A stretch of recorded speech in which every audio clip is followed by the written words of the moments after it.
પાંચ સ જે આ છે ને એ શીખી લીધું ને તો જીવન બહુ આસાન થઈ જાય અને જે ધ્યેય હોય ને એ સરળ થઈ જાય.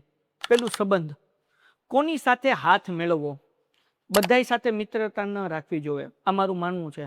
અગર તમારું 25 જણાનું ટોળું છે મિત્રોનું, તેમાં કામના 2 જ હશે, 23 જે છે ને એ મારી જેવા લાભ હોય ને જમણવાર હોય ત્યારે આવે એવા હોય છે. અમુક મિત્ર થાળી મિત્ર હોય, અમુક ટાળી મિત્ર હોય, અમુક પાળી મિત્ર હોય. થાળી મિત્ર કોને કહેવાય? કે જેની સાથે આપણે ખાવાના સંબંધ હોય. તાળી મિત્ર હોય જે આપણા વખાણ કરે, આપણે કંઈક સફળ થયા હોય તો. અમુક પાળી મિત્ર હોય કે ઓટલે બેઠવામાં કામ આવે.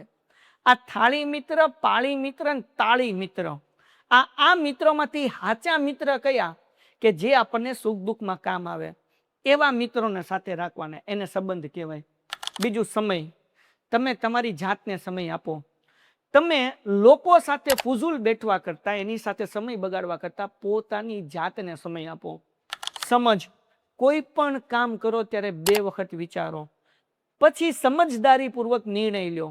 પછી ખોટો પડે તો ઇટ્સ ઓકે, શીખવા મળ્યું. એ જ જે ખોટો પડેલો આપણો નિર્ણય હતો એના અનુભવથી પાછી પોતાની સમજ શક્તિનો ઉપયોગ કરીને સાચો નિર્ણય લેવાનો પ્રયત્ન કરો. સાથી, તમારી સાથે કામ કરવાની એક ટીમ હોવી જોઈએ. તમે ભણતા હો તો તમારું 2 જણાનું ખાસ એક ગ્રુપ હોવું જોઈએ કે જે એકબીજાને મદદ કરે, ન આવડે એ શીખવાડે, ટાટિયા ન ખેંચે. અગર આપણે કોઈ કામ કરી રહ્યા છીએ, કંપની ચલાવી રહ્યા છીએ, તો તમારા મજબૂત સાથી જોશે. અને સંગ્રામ, જીવનમાં હંમેશા યાદ રાખવાનું, જીવન એક સંગ્રામ છે.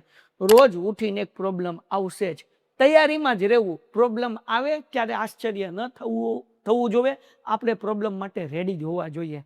આ 5 સ યાદ રાખી લીધા ને, કામ થઈ જશે.